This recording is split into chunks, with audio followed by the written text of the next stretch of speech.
Pemirsa, rencananya dana bansos akan cair pekan depan, namun dengan dana tersebut tidak menjamin kebutuhan masyarakat dapat terpenuhi selama PPKM darurat. Sudah hadir bersama kami Jody Mahardi, Jubir Menko Marves, dan Joshua Pardede, pengamat ekonomi. Selamat malam Bapak-Bapak.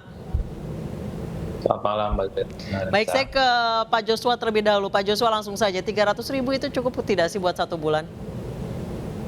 Ya, kalau kita perkirakan bantuan sosial tunai, ini kan programnya kan yang di awal tahun itu dari bulan Januari hingga April itu realisasinya cukup tinggi ya, hampir 12 triliun. Dan ini dengan adanya PPKM darurat ini diberikan perpanjangan ya sekitar 2 bulan ya, anggarannya 6,1 triliun. Dan ini diberikan 300.000 per bulan ya untuk KPM ya, keluarga penerima bantuan. Dan saya pikir memang kalau kita lihat secara keseluruhan, memang kalau dikatakan ini cukup ya tentunya bisa kita optimalkan gitu ya.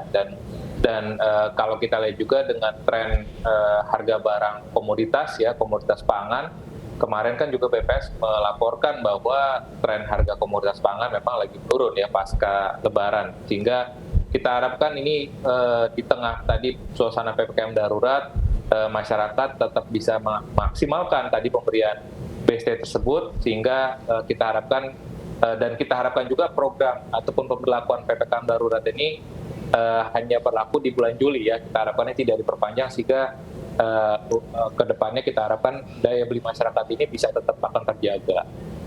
Baik, saya ke Pak Jody. Pak Jody, saat ini kan PPKM darurat hanya Jawa dan Bali. Berarti yang dapat BST 300.000 ini untuk bulan Juni dan Juli ini berarti hanya mereka yang tinggal di Jawa dan Bali.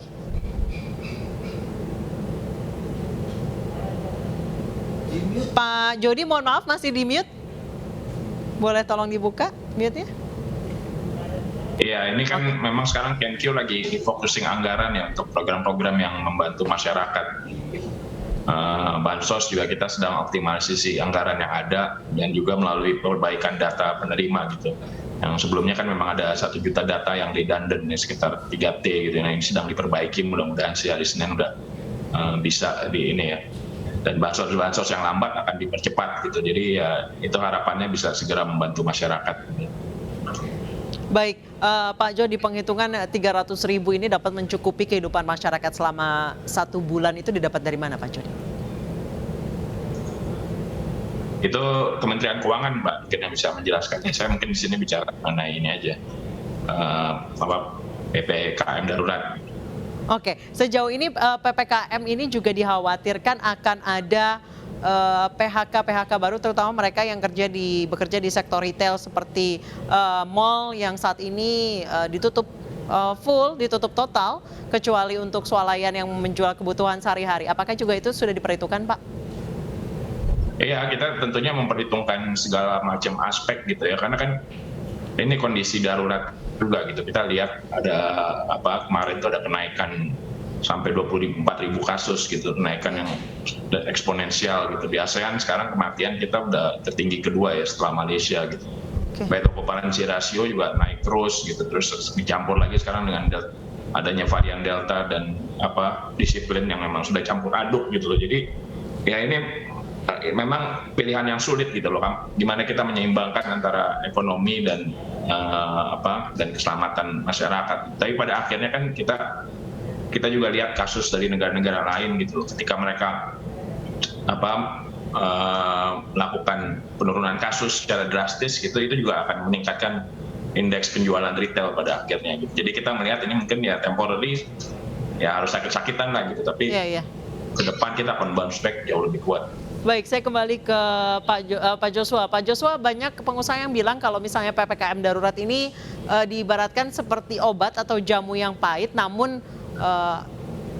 ampuh atau manjur seperti itu. Kalau misalnya dilihat dari hitung-hitungannya, bagaimana Pak Joshua? Iya, saya sepakat sekali ya bahwa pemerintah concernnya adalah bagaimana menangani krisis kesehatan terlebih dahulu. Fokusnya ini dalam artian bahwa pemerintah concern ya, mengingat tadi tren kasus yang meningkat, lalu bed occupancy rate-nya juga meningkat terus, dan juga tren yang pasien yang meninggal juga meningkat. Makanya diambil langkah PPKM darurat. Jadi memang tentu adalah bagaimana menjaga ataupun mengelola kondisi dari kesehatannya terlebih dahulu.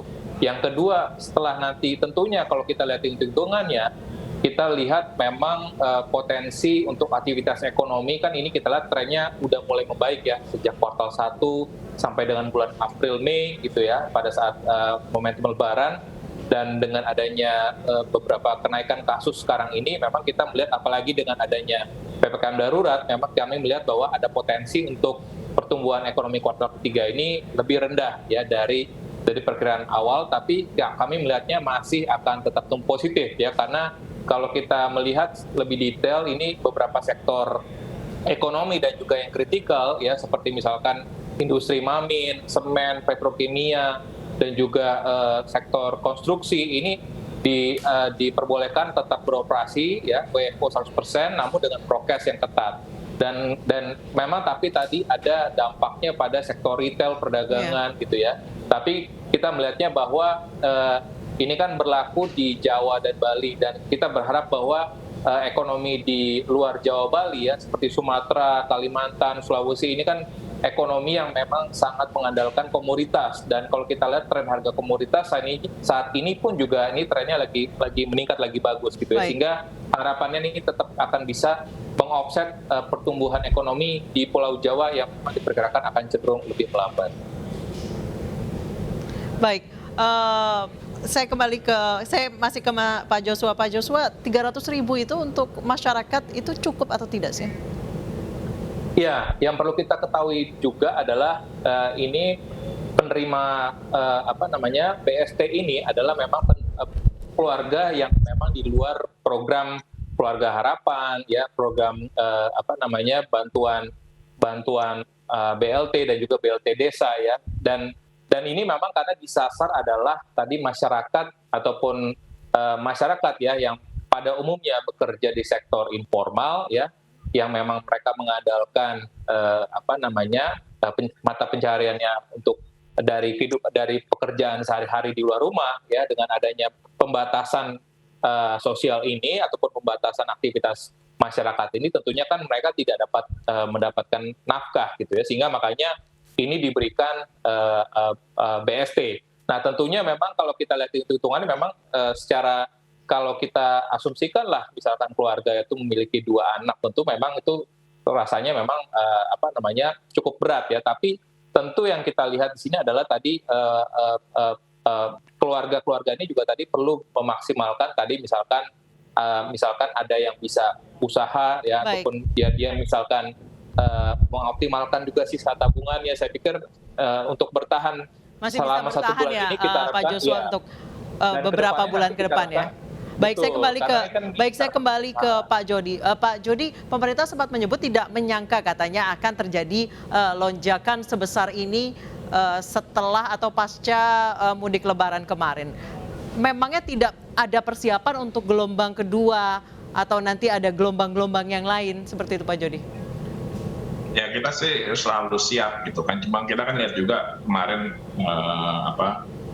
sebetulnya akibat kemarin mudik itu juga gitu. Sebenarnya kan kita waktu itu udah menghimbau masyarakat juga untuk tidak mudik gitu. Kita juga udah melakukan berbagai upaya untuk mencegah arus mudik tersebut. Cuma ya memang di lapangan ini sangat sulit gitu ya, dan selalu ada aja kebocoran-kebocoran gitu, dan sehingga arus mudik, kebocoran mudik ini tetap terjadi gitu. Dan ini kita lihat memang setelah musim mudik itu ternyata memang ada peningkatan yang drastis gitu. Dan ini kita juga belajar dari pengalaman bagaimana India waktu itu telat juga, mereka tuh 60 hari setelah pelonjakan kasus mereka baru mulai melakukan pengetatan yang ekstrim gitu ya istilahnya. Jadinya ya udah terlambat gitu, banyak tingkat kematian yang sangat tinggi gitu. Dan kita sekarang jauh lebih cepat daripada yang pengalaman India gitu. Kita belajar dari situ, kita langsung segera mengambil keputusan untuk melakukan PPKM darurat. Baik, terima kasih Pak Jody Mahardi dan Pak Joshua Pardede. Di gelombang kedua ini kita harapkan pemerintah maupun masyarakat terus bersiap. Kita tentunya tidak ingin ada gelombang-gelombang berikutnya, tapi kita harus tetap siap-siap karena pandemi masih belum akan usai dalam waktu dekat. Terima kasih Pak Jody dan Pak Joshua telah bergabung bersama kami di iNewsroom.